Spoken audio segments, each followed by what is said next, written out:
So guys ఇప్పుడే toxic movie finish చేసుకుని వస్తున్నాం నేను మా ఫ్రెండ్స్. సో 10:55కి వెళ్ళామన్నమాట. 3 అవుతుంది బయటికి రావడానికి. కనుక్కుందాం అసలు ఎలా ఉంది ఎక్స్పీరియన్స్.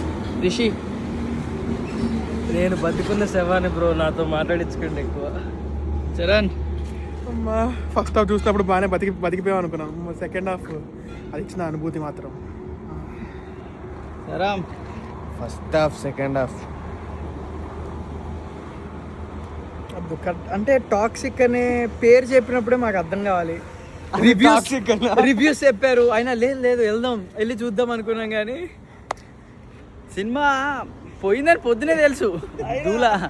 దూలోకి వచ్చాం బుక్ చేసుకొని. మరి వీడేదే రేవంత్ వస్తావా టికెట్ బుక్ చేయాలా అని చెప్తే నేను దూలకి చెప్పుకున్నా. ఒక 1 year మనకి ఈ డ్రామా ఉంటుంది. 1 year డ్రామా. ఈ డ్రామా నుంచి ఫస్ట్ కాదు, పాండమిక్ సిచ్యువేషన్ ఇది. నాకు కూడా కంట్లో ఇట్లా విజువల్స్ పోతే వస్తూనే ఉంది బ్యాక్ టు బ్యాక్. తోప్ experience. Friends are important. TNR వచ్చిన ఆడియన్స్ మాత్రం చాలా బాగుంది. అన్నిటికీ చప్పట్లు కొట్టాం మేము. హీరో చెప్తాడు డైలాగ్స్, దానికి ప్రతి ఒక్కరు థియేటర్ లో క్లాప్స్ కొడుతూనే ఉన్నారు. Full motivation. So go to toxic.